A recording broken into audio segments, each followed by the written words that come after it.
T'as déjà sûrement entendu cette expression myope comme une taupe. Mais en réalité, une taupe, c'est pas myope. C'est quasiment aveugle. Il faut savoir qu'une taupe, ça voit pas plus loin que le bout de son nez. Et même si son nez est plutôt long, et ben en fait, ça fait quasiment rien.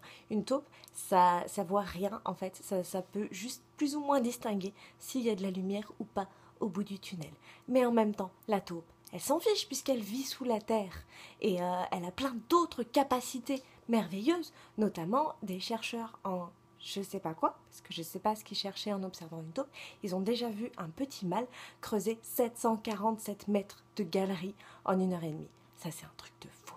Je sais pas si ça te servira un jour dans ta vie de savoir ça, ou si tu arriveras à le ressortir dans un dîner mondain, mais voilà. Et aussi, peut-être que tu penses, comme la majorité des gens, que les rapaces, ils ont une vision de fou. Eh ben en fait, c'est pas tout à fait vrai. La majorité des rapaces, eh ben, ils sont presbytes.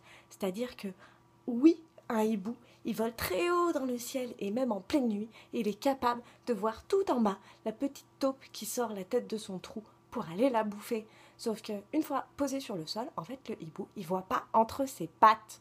Il voit pas le bout de ses pattes. Donc il est obligé de taper le sol pour trouver de la nourriture, en fait. Donc, tu vois, personne n'est parfait. Et pourquoi je te parle de ça? Parce que tu n'es pas une taupe et tu n'es pas un hibou, mais des fois, eh ben, on se comporte un peu comme tel. Et aujourd'hui, je vais te parler des montagnes russes de la motivation. Comme tu le sais peut-être, j'accompagne des personnes en fait à changer leurs habitudes de vie pour être en meilleure santé et pour être plus heureux. Et en fait, la majorité des gens, leur plus gros problème, c'est pas de trouver quoi changer ni de savoir comment faire, mais c'est véritablement de trouver et de conserver la motivation.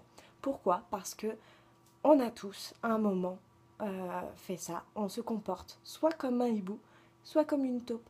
Sauf qu'on n'est pas un hibou et qu'on n'est pas une taupe. Et je vais t'expliquer maintenant de quoi je te parle. On a des hauts et des bas dans la motivation. Et en ce moment, j'utilise beaucoup de métaphores qui sont celles de la danse et de la respiration. Et du coup, on va commencer par la métaphore de la respiration. Pour se motiver, souvent, on a tendance à aller chercher de l'inspiration à l'extérieur. On fait tout ça, c'est-à-dire que, par exemple, je veux changer d'alimentation. Je vais commencer à lire des livres sur le sujet, à lire des articles, à regarder des vidéos, à commencer à me renseigner sur tout plein de choses, etc. Et je vais prendre plein d'inspiration de plein de gens et de plein de sources différentes. Et je vais regarder comment un tel a changé ci, et comment une telle a fait ça, et comment un tel a découvert que le gluten c'était mauvais à la santé, etc. Blablabla. Et je vais inspirer, inspirer, inspirer, inspirer, jusqu'à faire une crise asthmatique en fait. Parce que tout le temps que tu passes à t'inspirer des autres, eh ben, tu le passes pas à faire des choses dans ta vie, en fait, à mettre en place dans ta vie, à expérimenter. Et du coup, eh ben, tu restes au même stade. Et donc, tu prends de la hauteur de vue, tu vois tout ce qu'il y a à changer, et au final, eh ben, tu n'as rien changé du tout, et c'est démotivant. Donc, comme tu n'es pas un hibou, il faut redescendre et appliquer tout simplement. Parce que c'est très facile de se laisser emporter, c'est-à-dire que tu commences par te renseigner sur l'alimentation, et du coup tu vas commencer à te renseigner sur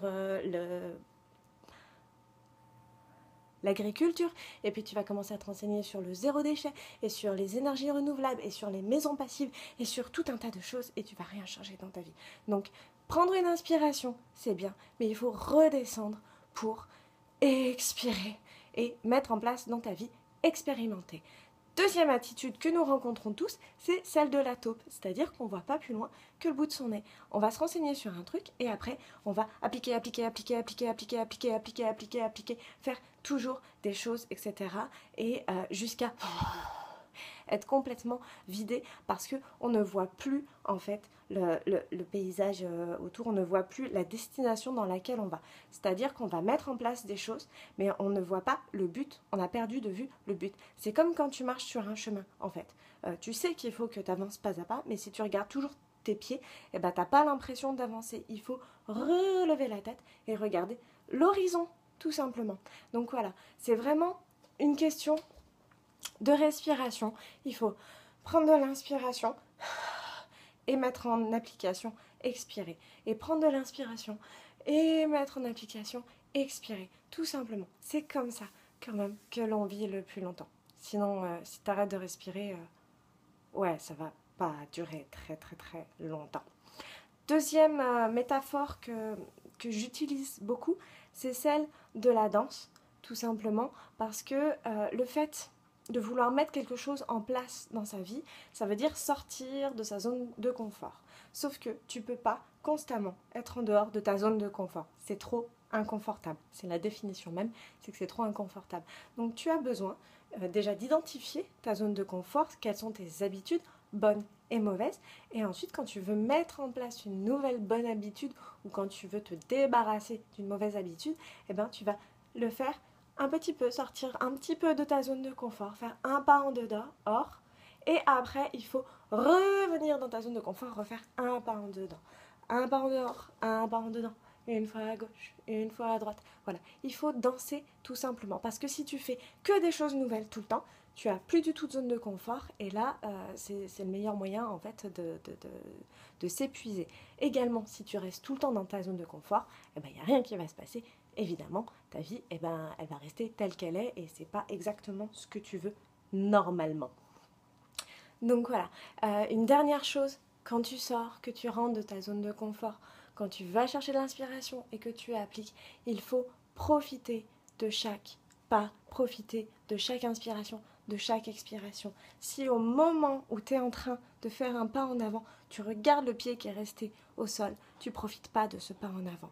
Et inversement, eh ben voilà, si tu regardes à l'extérieur ce que tu aurais pu faire alors que tu es à l'intérieur de ta zone de confort et que tu n'en profites pas complètement de ce confort merveilleux, parce que c'est bien d'être dans sa zone de confort aussi, et bien forcément il va y avoir une espèce de dichotomie entre là où tu es et là où tu voudrais être, et vice versa.